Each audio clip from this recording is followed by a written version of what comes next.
Hello, guys and dolls. We're back again, Southern Belle Humanism, and I'm really honored to have CJ Werleman with us. He is quite an extraordinary person. He's an author, human rights activist, host of Foreign Object, and he's a real-life Indiana Jones. He's been all over. So a few of his titles, if you want to check out his books, I've listed his Amazon page in the description. His titles are God Hates You, Hate Him Back, Making Sense of the Bible, Quran Curious, A Guide for Infidels and Believers, Crucifying America, The Unholy Alliance Between the Christian Right and Wall Street. I think I'm going to get that for some of my relatives as a Christmas present this coming year. The New Atheist Threat, The Dangerous Rise of Secular Extremists, and there's more. So check out his Amazon page. Also check out Foreign Object, and I have all his links in the description. Thank you so much. It's such an honor to speak to you. Yeah, no, thank you. Thanks for having me. Thanks for the introduction. So we were talking a little bit before we went on air about all the places you've been. Just give a backdrop about how, I mean, it amazes me people who have traveled a lot. Well, I mean, I was born, bred, and raised in Australia, and I left Australia in 2002. I lived in Indonesia for 10 years, in both Bali and Jakarta, and then in 2012 moved here to the United States, and I've been in Southern California pretty much, ever since. So, as we're discussing, I've seen a lot of America. I'd like to see a little bit more, but I love living here, and I think I've had enough of living in the third world. I like things working. Mm-hmm. The electricity runs, the water runs. You don't have the road shut down for 8 hours at a time for ceremonies and that type of thing. So no, I mean, living here in the US is great. So, but I've been fortunate enough to travel a lot of travel extensively through the Middle East. Pretty much all through Europe. I think South America. I've been through Central America. I haven't been to South America yet. So that's pretty much the last continent to. And Antarctica, I guess, the last two to check off. Yeah. But I can't see any reason to go down to Antarctica. I don't like the cold, and there's not much surf down there. So you're a big human rights activist, and you are always giving commentary on things that are going on in the world at large. Who or what inspired you to get involved in foreign policy and human rights issues, and really take an interest and become a social commentator of sorts, and a journalist and a reporter and an eyewitness for all of us? What inspired you to do that? It kind of all happened by accident, really. I said, I lived in Indonesia for 10 years, and I was writing, doing journalism like an ad hoc, semi-professional basis previous to 2005. But then in 2005, I witnessed an Al Qaeda-inspired terrorist attack in Jimbaran, Indonesia, and my friends, myself and four of my closest friends, we were having dinner with all of our families down there near the beach, and we were basically first responders to the scene. And I'll spare you the gory details, but it wasn't pretty, and so that. I went on this for the next 6 to 12 months. The only thing I could think about was that terrorist attack. I became totally consumed by the events that took place on that night. And so I started wanting to get into the mind of somebody who can strap on a backpack with a backpack full of C4 explosive, rat poison, ball bearings, and then detonate themselves amongst diners, women and children who are the only thing they're doing is having dinner, and just to be able to do that. And I went down this really anti-religious path, I guess. From there, I sort of devoured the Bible, the Quran, critiques of each, all the anti-religious writers, Richard Dawkins and the Christopher Hitchens and so forth, and that sort of led me to write my first book, God Hates You, Hate Him Back, which is basically the whole Bible deconstructed, but kind of each chapter of the Bible kind of told in a sort of a slightly humorous way, and explained in a way that most people can comprehend. And I guess the emphasis of the book is showing that people have, well, if the God of the Bible is a real character, then this is a character not worthy of worship. He's more worthy of our disdain. But this anti-religious path was really fueled by trying to explain Islamic terrorism But then I started studying terrorism and going deeper into my studies in terrorism. I'm now doing my master's in terrorism and counterterrorism, and that's kind of my focus these days. And I realized I was dead wrong. Religion's not to blame for these terrorist attacks at all. So, I guess, so, and coming back to your original question, the success of that first book, God Hates You, Hate Him Back, is sort of really got me full-time into journalism from that point. Okay. So, yeah. Wow. So it's interesting. So you actually see a larger perspective on the issues that are causing terrorism, and it's not religion. You said it would be, I guess, American foreign policy or European foreign policy or whatnot. What? It's a complex array of socio-economic political dynamics. I mean, there's no single path to radicalization, and then from radicalization to violent extremism. It's complex. I mean, if you draw a typical Western jihadists, for lack of a term, they're not jihadists, but these terrorists. These are people who've been marginalized from their families. They're second and third generation Muslims, or they're newly converted. They're in criminality. They spend some time in prison, where they come across a charismatic recruiter inside these prisons. And then they're radicalized with very vengeful type narratives. They're bombing us. We need to get revenge. You don't have a job. You don't have a girlfriend. And it's because the West hates you.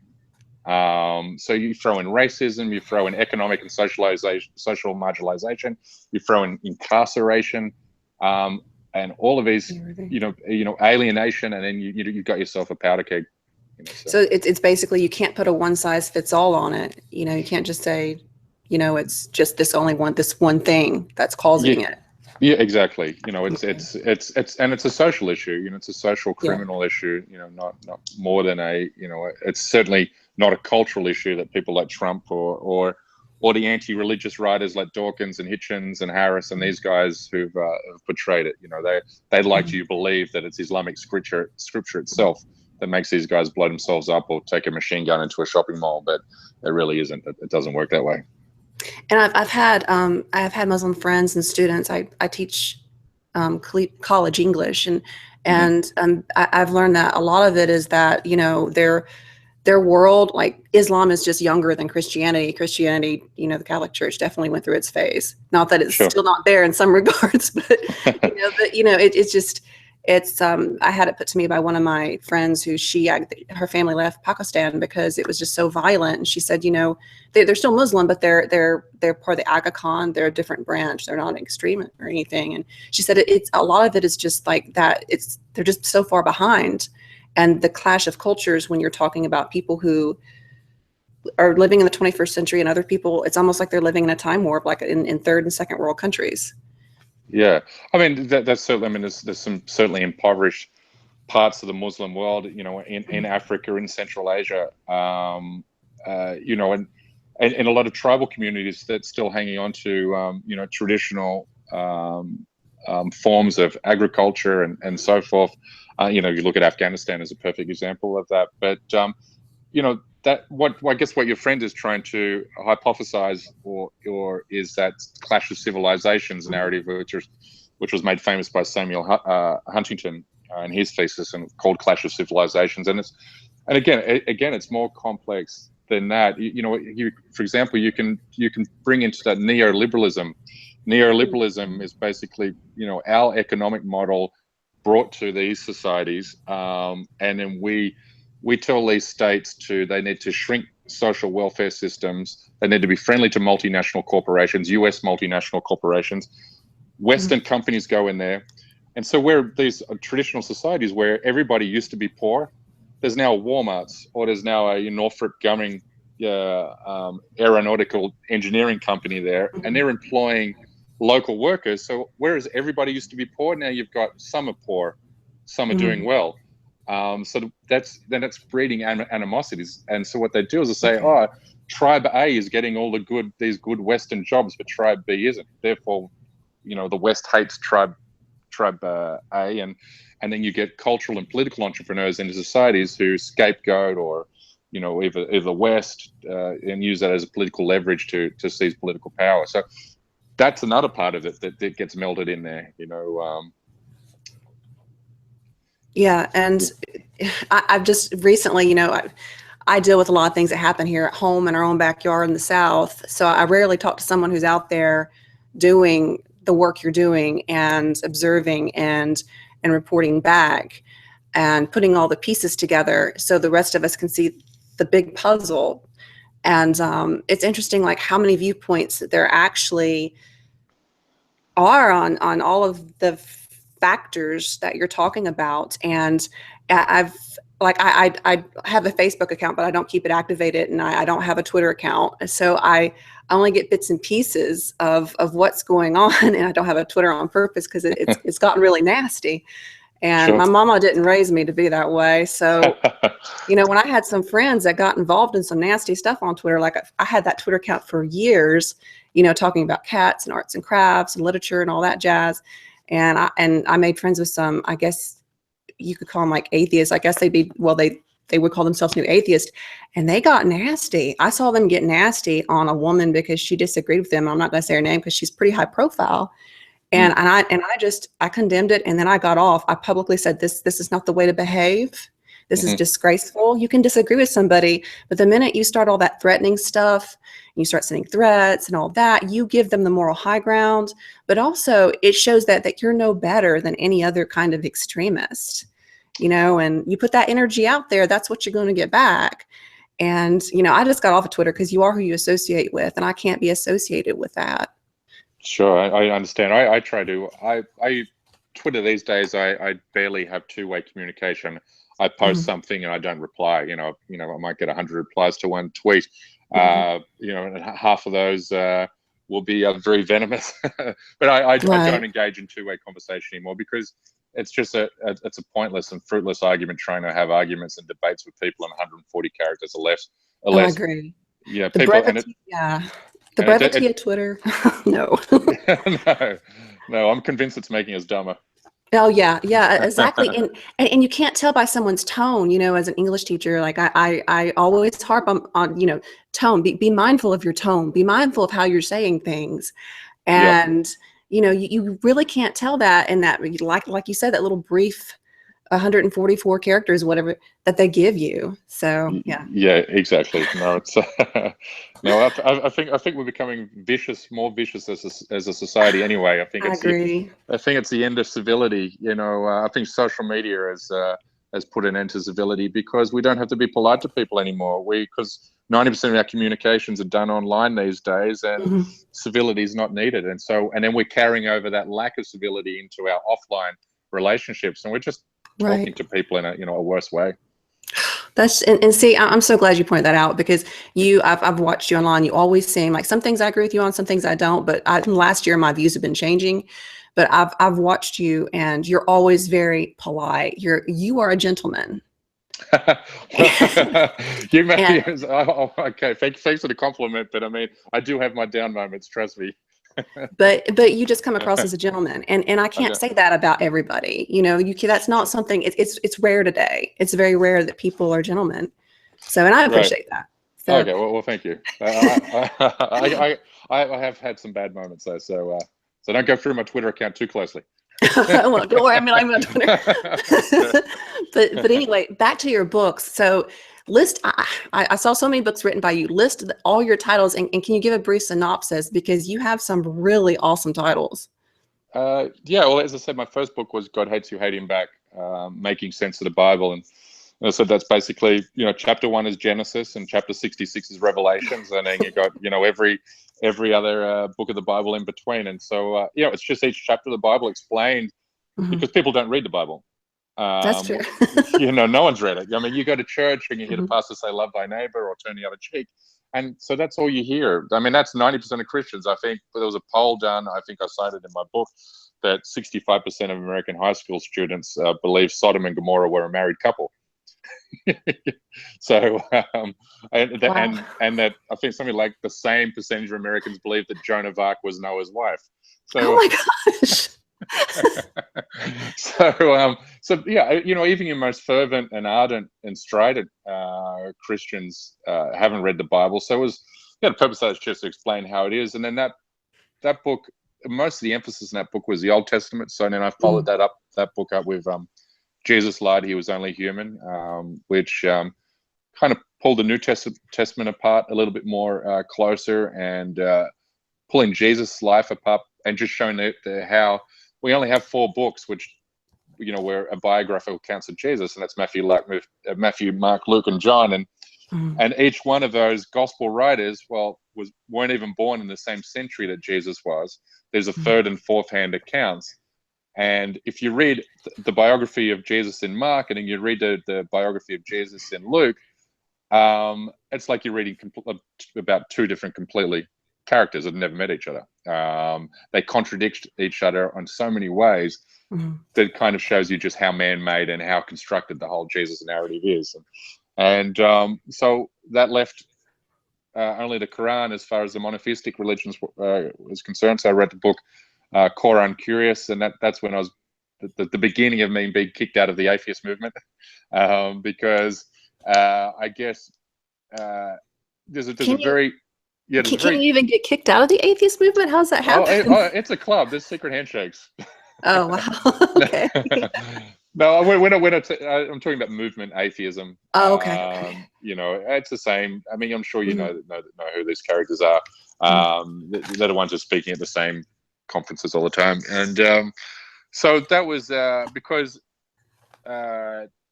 today's atheism, that's why I call it new atheism, is very hostile to religion. And they liked my first 2 books, but then they didn't like my book on the Quran because I didn't basically call Muhammad a pedophile, and I wasn't as hostile towards Islam as they wanted me to be, because that wasn't my purpose. I would just want to show that how Islamophobes have misconstrued the Quran and Muhammad's life. So basically, that book reads as a biographical kind of Muhammad himself. And then my next book was Crucifying America, the Unholy Alliance between the Christian right and Wall Street. And just shows you how Wall Street has co-opted the Christian evangelical movement to get through their very pro-corporate, anti-labor policies, for the political class. And the next book was Atheists Can't Be Republicans If Facts and Evidence Doesn't Matter. It basically just pulled the Republican Party platform apart to show how it's based in no empirical evidence. Everything is basically just bullshit. And if you're an atheist and you're all about empiricism, as atheists try to claim they be, then you couldn't possibly be a Republican, because from their taxation policy to their budget policy to their policies towards climate change, to gun rights, you name it, is fundamentally flawed. And then my final book was The New Atheist Threat, The Dangerous Rise of Secular Extremists, which basically just says, that the purpose of that book is to say that religion is not the problem, atheism isn't the problem, it's extremism, and secular extremists are just as dangerous and threatening as religious extremists. And on that, I think we definitely agree. Okay. I've seen a lot of extremism. Woo, Lord. And and the weird thing about, the whole atheist, I thought part of being an atheist was getting away from the hive mind, from the group mind of religion. Why would you go jump back in another group mind and be an extremist? Exactly. And I even said on my blog, I wrote a couple of blogs about all this stuff that I saw, and A is simply a prefix. It means without or lacking. You're without a God, you're without religion. It doesn't mean that you go and form another religious-like group, proving how atheistic you are.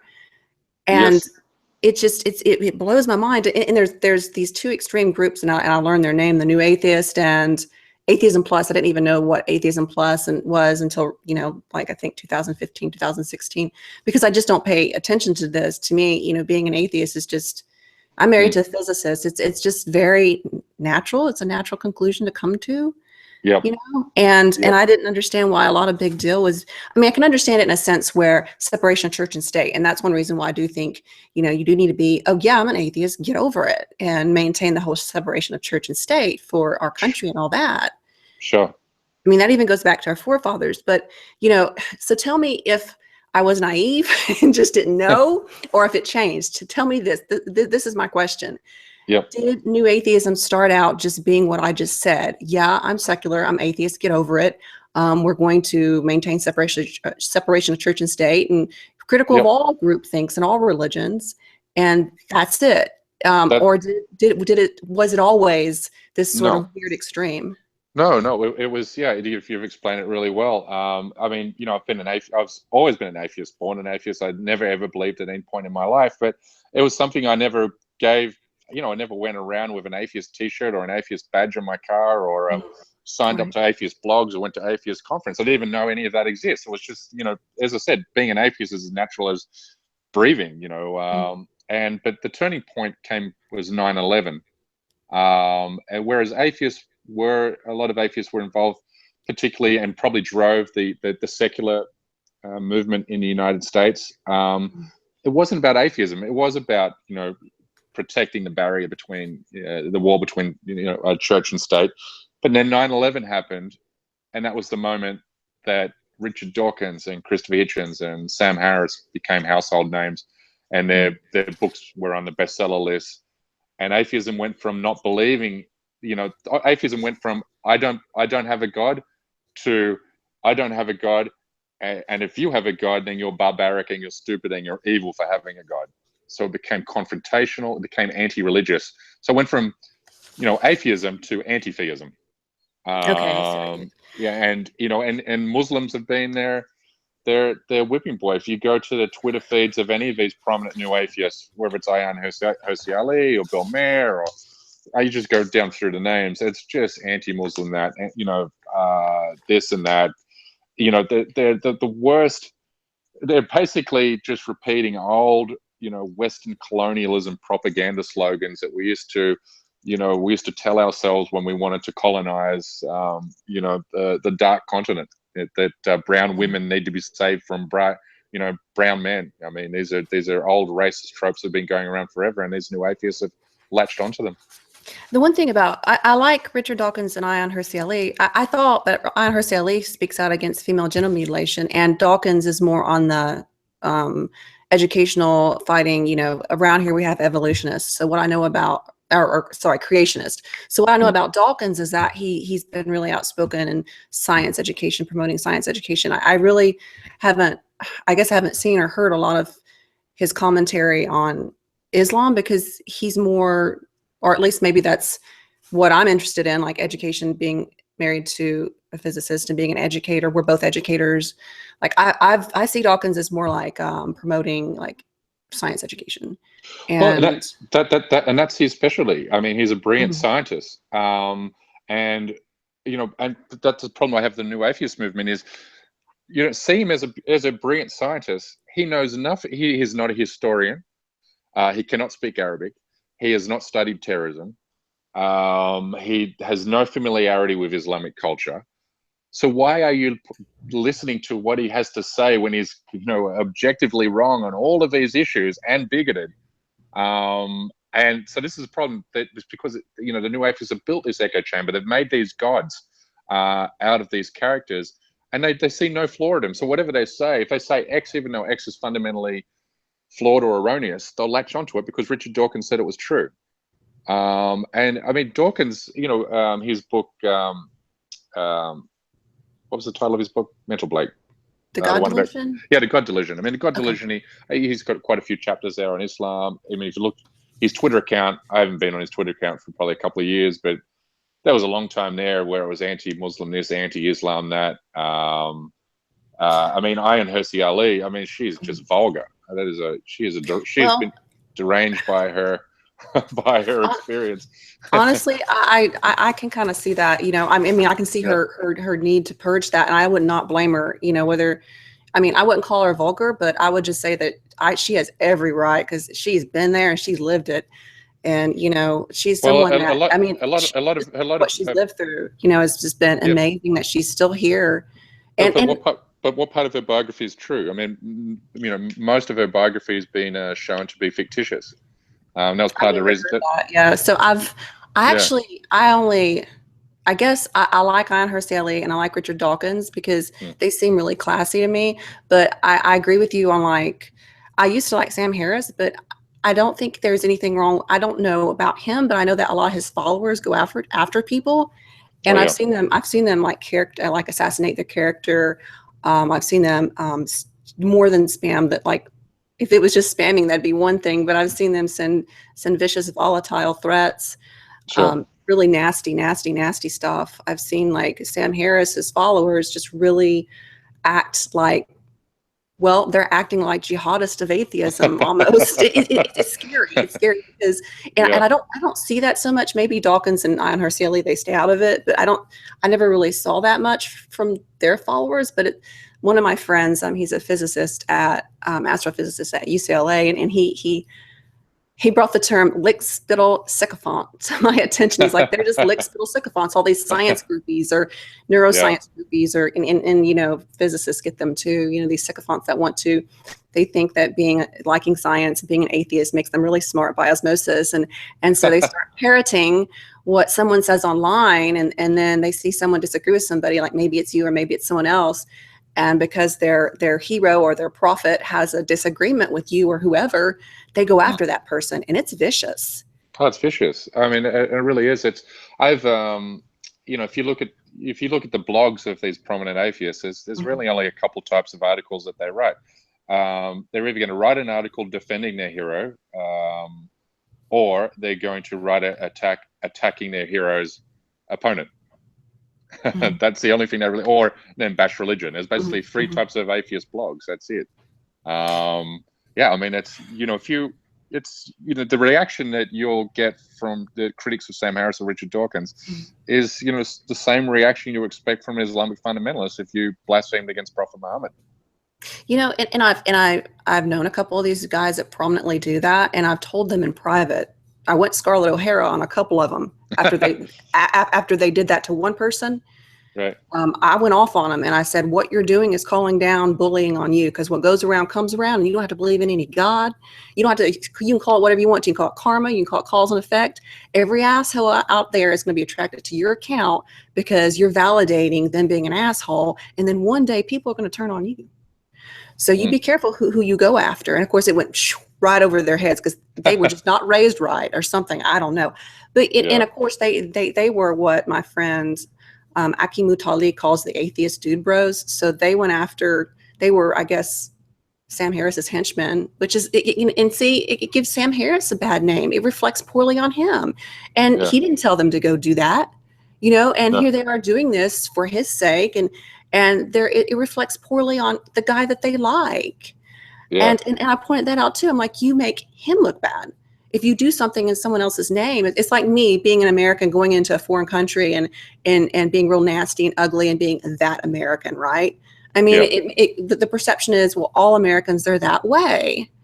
Yes. And the one thing I have to say that about Sam Harris that, why I don't know what to think about him anymore is because Bernie Sanders, when the Bernie bros were going around doing stuff like that, Bernie Sanders came out and said, cut it out. We don't want this. Yeah. Well, Sam Harris hasn't done that. Oh, no. So that's the one thing. He needs to pull a Bernie and just be a man and tell them no, to stop doing that. I think it's probably even too late now. I mean, the early 2000s and the mid 2000s, even late, the first decade up until around about even 2012, 2013, I think that the movement atheist thing now has been confined to almost a fringe lunatic fringe now. It sort of became into the mainstream. Dawkins and Sam Harris, Ian Hurst-Ellie, these are characters that would regularly be on mainstream cable news networks. They're no longer. There used to be tons of articles written about the new atheist movement. I think there's been enough light shone on the nasty elements within that movement atheism that nobody takes them serious anymore. I mean, this is and that's really sad because atheists have a bad name in this country to begin with. I mean, they should be doing outreach. And I always make this point that movement atheism really took off after 9/11. And you think about all of his number one bestseller books, all the conferences, all the podcasts, all the blogs. Right. But they haven't moved the needle one bit as far as how well atheists received in this country. If you look at the percentage of Americans that were suspicious or mistrustworthy of atheists 15 years ago, it's exactly the same today. So whatever these movement atheists are doing is backfiring, and they're only creating a more, just perpetrating this negative image that people have of us as smug, indifferent assholes. You know, and this brings us back to what you were talking about civility and just having some self-respect and not showing, we down here we call it showing your entire ass. Well, not showing your entire ass up online, because the internet's forever. Yeah. And I think it just goes back to that. And you know, one question that I had written out for you was, you know, there are three lovely virtues that, you know, compromise, common ground, and agree to disagree. Like being able to talk about things like you and I could, and maybe agree, maybe not agree. What happened to that? Is it, I mean, it's like these, they need a renaissance, these attributes need a renaissance in today's political climate, because it seems like everything is becoming, like you said, so extreme. And everyone gets attacked instead of it. It's so strange that we're in the 21st century, and this is where technology has led us. You know, is this really what we want to use the internet for? The internet is a beautiful thing. You can talk to people all over the world like we're doing, but there are people out there that make it really nasty and vile. And it's committed by all extremes and every angle of political spectrums. Every angle of every political spectrum does this. They all seem to have their fringe groups that are not so fringe anymore. And how do you encourage that good behavior? How do you encourage decorum, compromise, common ground, and those virtues today? It's very difficult with social media because it encourages mob behavior, and you know, and that mob behavior is reinforced with the like button or the heart button on Twitter, the like button on Facebook, and the heart button on Twitter. And so if you're attacking somebody that the mob hates, you're going to get thousands of these little ticks. You know, there's thousands of these little hearts, thousands of these little likes. Now, you know, social psychologists have done these studies to show that the receptors in our brain respond to a social media like in the same way that our brain responds to cocaine. So it's attacking the same pleasure part of the brain. So that's why social media is so addictive. Right. It's not only have you got the addictive element, but that those likes and those hearts are just reinforcing the mob, because the more brutish you can be, right, the more hearts and the more ticks you're going to be, and it just becomes this, you know, this circular dynamic. And that's, I mean, is human nature just? Do you think it's a folly of human nature where we just separate ourselves into these cliques and bad behavior rules the day? I mean, is that just, what does that say about us as a race? Yeah, I mean, I think you know, a lot of it's to do with people's insecurity, and you know, insecure people find comfort, you know, with the herd, and you know, and so I think if you look across every touchstone of our life today, is becoming increasingly tribalistic. I mean, and you know, this is a thesis question that could be written here.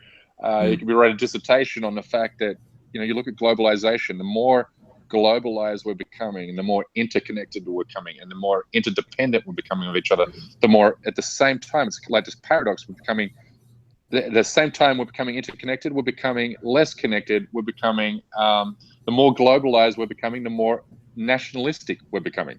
So the more communication we're having in the rest of the world, you would think, you know, barriers would go down, borders were going down. No, we're going the opposite way. The more connected we're becoming with each other online and through modern communications, through modern transport, it's encouraging more tribalism. We're retreating into my tribe, my nation. You know, we're going to build a wall. You know, fuck off if you don't like it. Sorry, swearing a podcast. No, that's fine. I cussed. You're allowed. Okay. Yeah, I mean, so it's an interesting paradox. We're becoming increasingly globalized, but increasingly nationalistic, and we're becoming increasingly tribalistic. And tribalism and nationalism, history has proven are more dangerous than any religion. I mean, more blood has been spilled over national boundaries and tribal identities than any other cause. And I think it's worsened by the fact that there are people. Well, there's two different types that I see out there about the whole talking about tribalism. There are people that are looking to offend, just belligerently offend, and then there are people who are looking to be offended by every little thing, and you have both these extremes. and Sure. just someone who just sits back and watches, because I'm not active and people send me things, and I mean, it's almost like there's the aggressive, overtly aggressiveness, and then the passive, like cribally aggressiveness, like passive aggressiveness. And everyone seems to, it's just, I just can't believe that we're living in the future now. We're about to enter a new space age, and people are still being whiny little bitches. Yeah. So, And that's a lot of this has been fueled by demographic change. This whole election was a demographic change election. Trump is basically just is basically just symptom of white people looking around and seeing their neighborhood become increasingly brown. Multiculturalism is producing, a tribalistic response. And as I said, that's back to that globalism paradox. And I mean, but that's spilling into all of our interactions now. I mean, it's not a promising future we're going into, because, Trump is not going to bring back these jobs that have been outsourced to Bangladesh and India. They're never coming back. And robots, automation, we're not going to end automation. So more and more jobs are going to be automated. Whatever jobs can be offshored to impoverished countries will be. So we're going to have increasingly the middle class in this country is going to be gutted out. And we're going to be lied to by cultural entrepreneurs and political entrepreneurs like Trump that it's Mexicans and Muslims and immigrants that have affected your lifestyle. It's not, global capitalistic forces that you have no control over and they can't be reversed. So we're not being told the truth, and therefore we're latching onto very spiteful, hateful narratives, and that rhetoric has been, the reaction to that is being carried out online and offline. There's definitely the element of fear of the unknown, and that I think definitely where you see like these gated communities, upper class gated neighborhoods where they don't want anyone different moving in. However, I come from sharecropper stock in the South, and my grandfather was a sharecropper, and my other grandfather, this one right up here, I mean, he was a contractor and foreman and all that jazz, did a bunch of stuff like that, like construction. And I see where classism is definitely a deciding factor, and I almost think that classism is becoming even a more driving wedge between all of us, because, like you said about, in the developing world, classism, people seeing people suddenly getting these great jobs, and you have poverty still over here, and it's very much that way in the South. And you've been through the South, so you probably know more than other people who have never even been here. But there are areas of the South that it's like a developing country. Yeah. And the classism is such the driving thing here. I would even say, and this may just be coming from my family, my experience, I would even say more than racism, because around here, if you're poor, poor whites and poor blacks live in the same neighborhoods. I mean, I have biracial cousins on both sides of my family, and that was never, ever a big deal. It's always been the class thing here. We have a lot of, we have Mountain Brook, and we have that gated community. We have several big gated communities, and it boils down to the old money here in the South from way back in the antebellum South, with that before Reconstruction. They're still in power. And everyone is their enemy. It doesn't matter if you're poor white trash, or if you're an immigrant, a recent immigrant, whether through legal or illegal means. So, and I think a lot of that's what I see immediately. And what these people do, they're so good at driving wedges between the rest of us. Yes. between making us see our differences. Oh, well, you have a little bit of a lighter pigmentation, or that person over there is darker than you, they got a natural tan. And that's how it starts. But, you know, at the end of the day, the South is you know, we have a lot of problems here, and it's because of the classism, like basically. And this is one thing we've talked about on our channel, adoption trafficking. There are still forced private adoptions that happen here, like that happened back in the 1960s and 70s. And I have the proof of it and everything that you could want. And no one pays attention because it's happening in the South, because people, in fact, an organization that I'm affiliated with, Saving Our Sisters, stopped last year the selling of a newborn from a poor white girl, and it's mainly white babies, which is why you don't hear much about it, because it's the upper class, it's the very wealthy. And this couple, I shit you not, they came from California, came all the way into Tennessee, got hired a private social worker from Texas, went through an agency back over that had under California law to try to outweigh Tennessee law, because California is a richer state than Tennessee. Tennessee is north of us, right? One state north. Sure. And basically, they were stopped from leaving the state of Tennessee because all these forces from this organization had to come together, because basically California was trying to bully the shit out of Tennessee law, Tennessee state law. And they're coming in and they're buying white babies. And that's just one thing that's happening here in the South. The South is so poor. And that's why, you know, I turn to people like you to tell me about the social climate of the world and the political climate and the cultural climate, because with everything I'm dealing with here, I really don't keep up with it, because I can't, I don't have time. So I see exactly what you're talking about, like that a racial division, people afraid of strange people moving into their neighborhoods, strange as they may look different or sound different or whatnot. But the fact is, those very same people are the ones fracturing the South right now. Yes. And there's a lot of gerrymandering down here. I was a delegate for Bernie Sanders for my state, and the Trustville, where I am, top of Birmingham. Okay, Birmingham, that district, they include all the way down south of almost to Montgomery, where my parents live, Alabaster, Alabama, the white district, and because Birmingham, inner city, mostly black, to cancel out the black votes. The white votes cancel the black votes, and it makes us look like we're more red of a state than what we are. And everywhere you look, that there's a concentration of people, non-Caucasians, that's the gerrymandering. You're going to see those districts drawn all the way to include some area over here. And that's part of the problem too. The South is not quite as red as what people think it is. There are more classical liberals. I call myself a classical liberals down here than what people know of.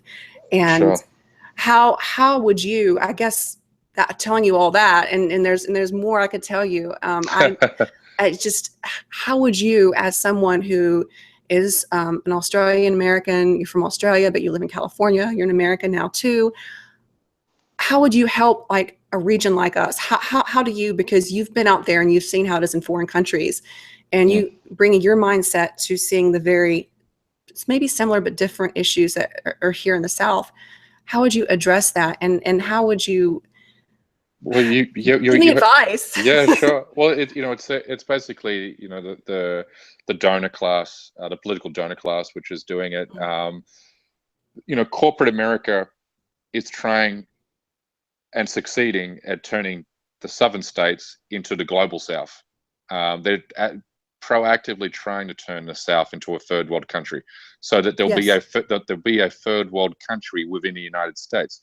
And so, if you look at the auto manufacturing corporations, which have basically killed Detroit, you know, so they've moved to Chattanooga, they've moved to where else in the South? But you know, you Volkswagen are all through the South now. Oh, that's down near Alabaster, Montevallo. We had some up in Gadsden. Right. Well, so they've basically taken the Southern politics, the Republican Party, on behalf of these big automobile corporations. They've said, look, in the northern states in Detroit, what we're going to do is we're going to change the laws in these southern states, and we're going to turn the southern states into basically a tin pot third world country. So we're going to get rid of labor laws. We're going to lower the wage levels. We're going to lower environmental restrictions. You can pump waste into the river. You can pump pollution into the sky. You can pay your workers nothing. If they get sick, you don't have to pay them. There'll be no pesky unions to get into the way. So there's corporations that still want to have American management, but they don't want to put up the assembly plant in Mexico because that is in a real third world country and outside the United States. So basically turning the southern states into a mini Mexico. Right. So they don't have to, you got a third world country right there to access cheap labor and to be able to pollute the environment, at will. And that's another thing that's a contention of mine that really makes me very angry. The North in particular, they bring these things down here called incinerators, and basically they'll take like Utah, Alabama, or Eufaula, or someplace down South Alabama, and what they'll do, they'll put an incinerator, a big garbage dump, and well, you're going to make so much money because we're going to haul our shit ass trash down there and dump it. And if you look like Utah, Alabama, the cancer rates and all this stuff in my state, because that's another thing, like taking care of garbage. The South, several areas of Alabama and Mississippi, Louisiana have just become big dumping grounds. I mean, literal garbage dumping grounds for the rest of the country. Yep. And one of my first official involvement in activism was actually the little town that I spent a few years in, Coleman.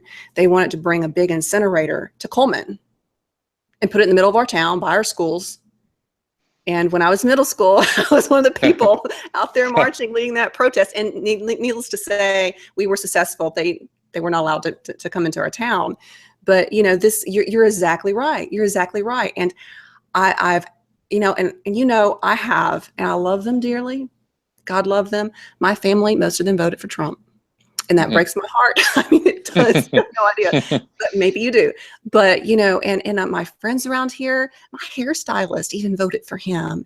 And, and here's the thing, like, they have their reasons. And their reasons are they feel like they've been ostracized by the Democrats. The Democrats were worried about other social justice issues, like, bathrooms and what people wear in their t-shirts and video games and online stuff that these people don't care about, or it's not even in their reality.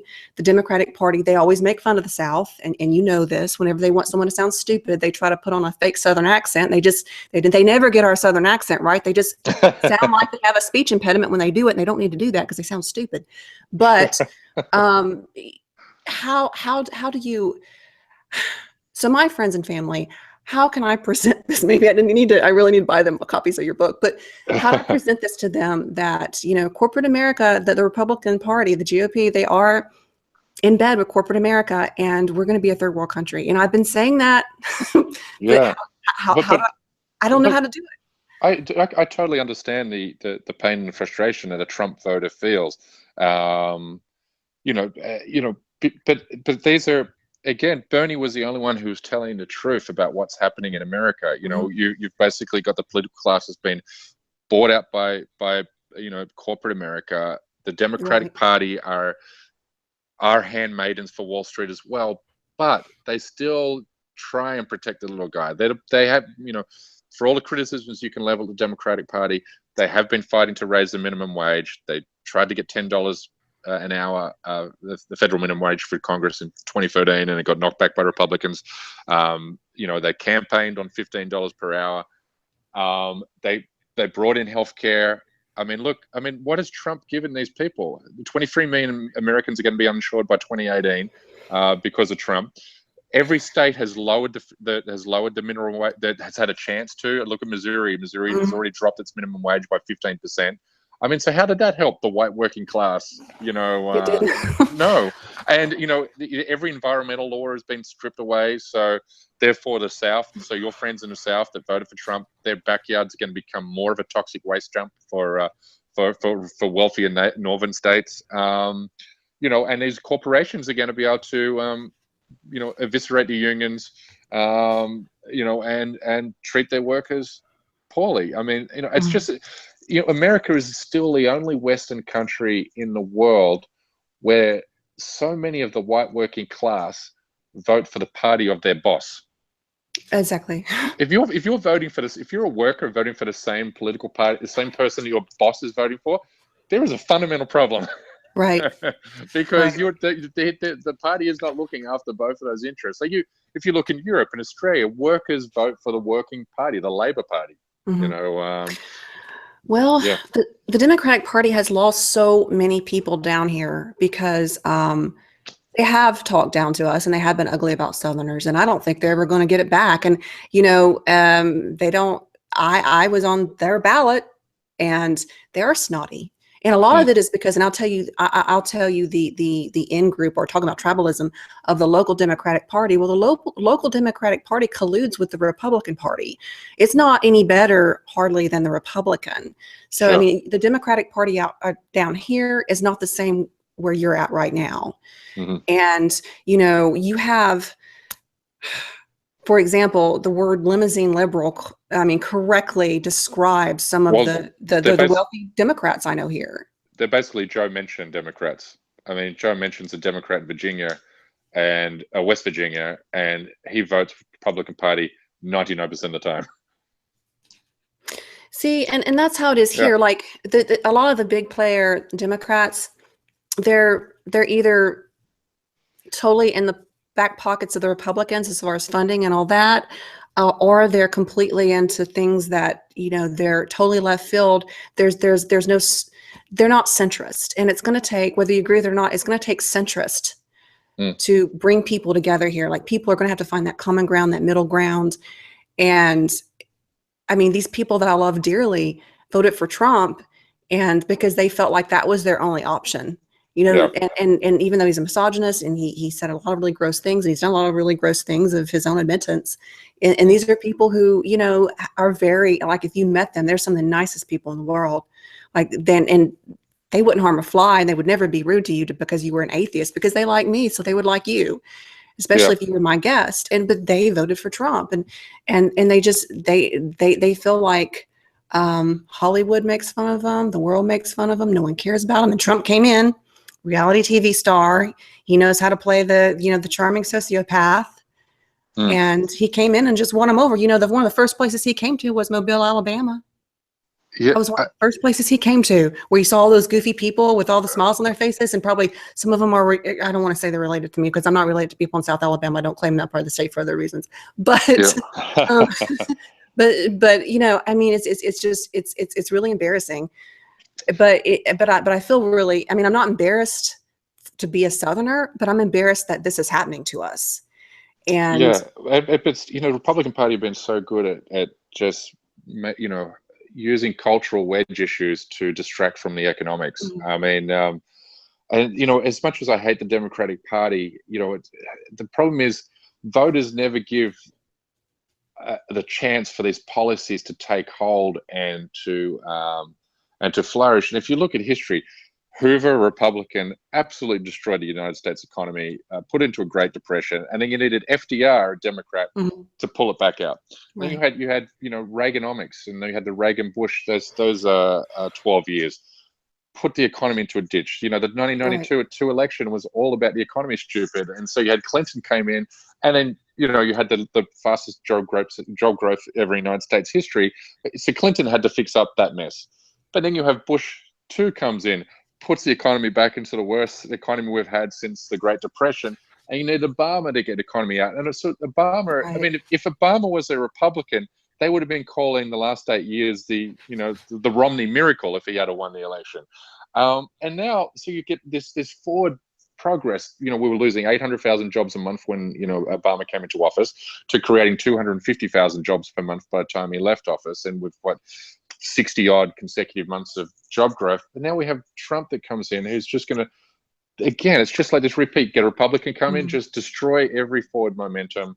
And then you get a Democrat to come in, clean up the mess, don't get the credit for it, and get another Republican destroyed again.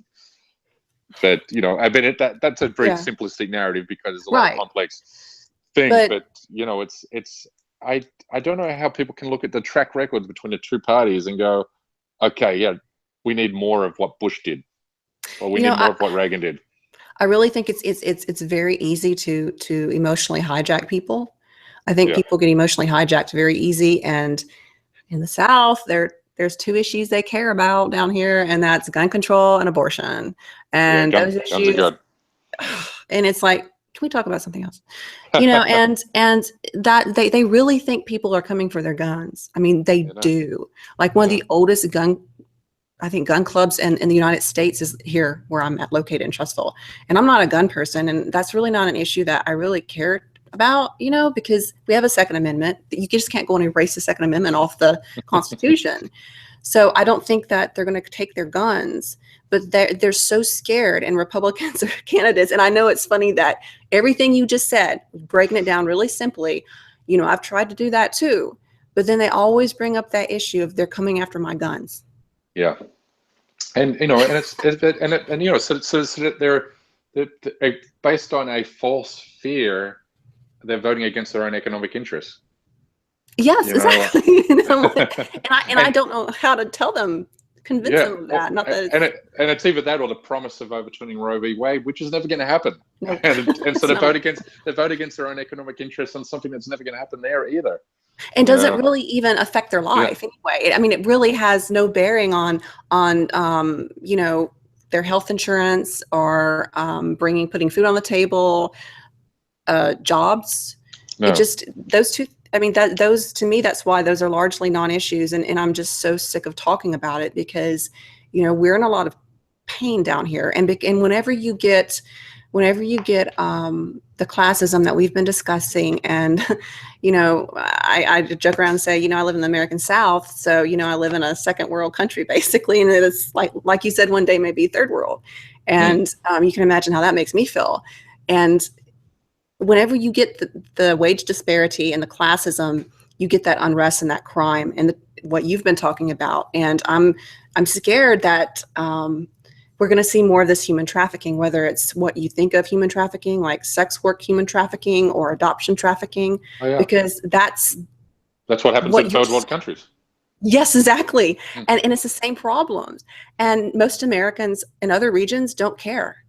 Whenever you bring it to their attention, or you bring it to these online news sources that you think would want to take it and run with it, and you send them the information, or you let them know this is going on behind the scenes, they're just suddenly not interested.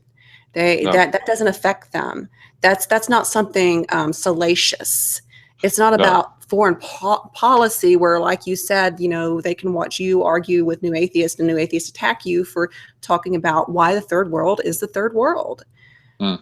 And how do we get the rest of the world to actually care? I guess. I mean, they're not going to care, are they? No, I mean, it's the whole world has been divided into winners and losers now, where there's nobody in the middle, and that's the hallmark of a third world country where there is no middle class, and if you look at America after the Great Depression, with the New Deal, built the world's greatest middle class, but we built that on the back of high taxation rates on the rich and corporations.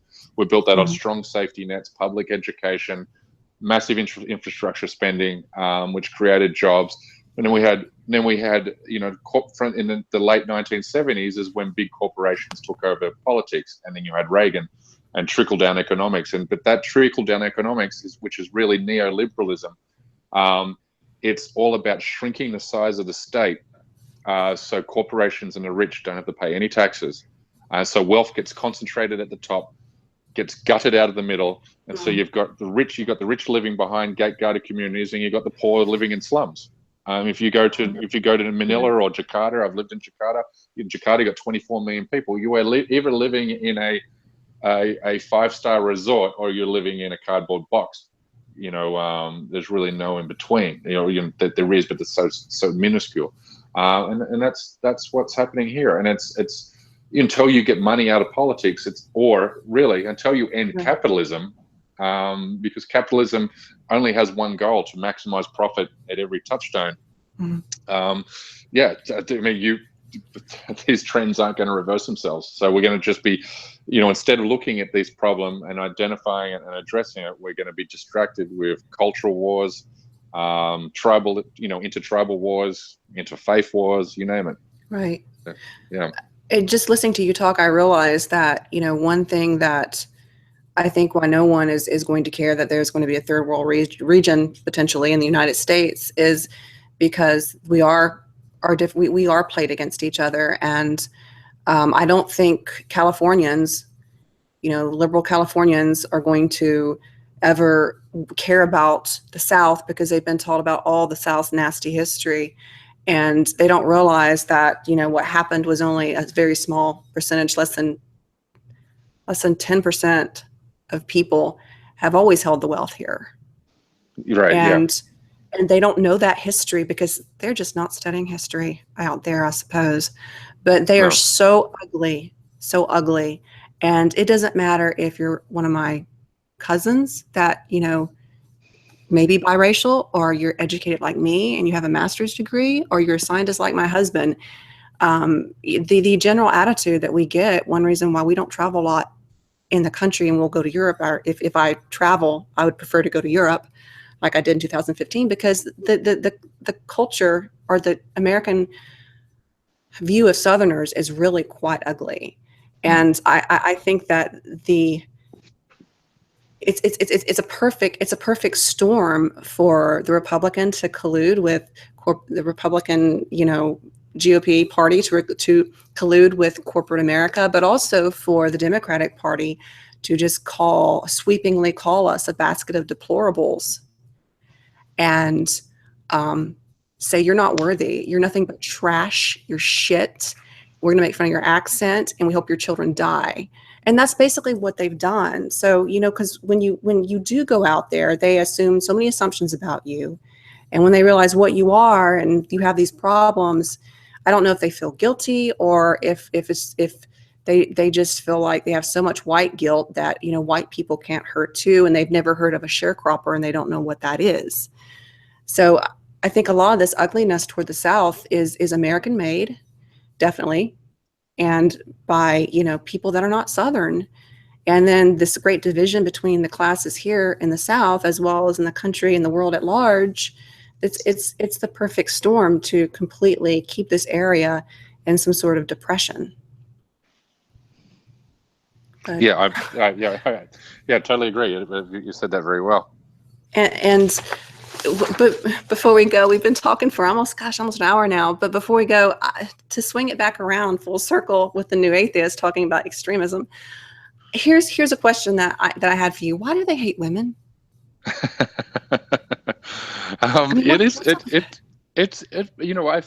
New Atheists are really inseparable from, or indistinguishable rather, to the alt-right.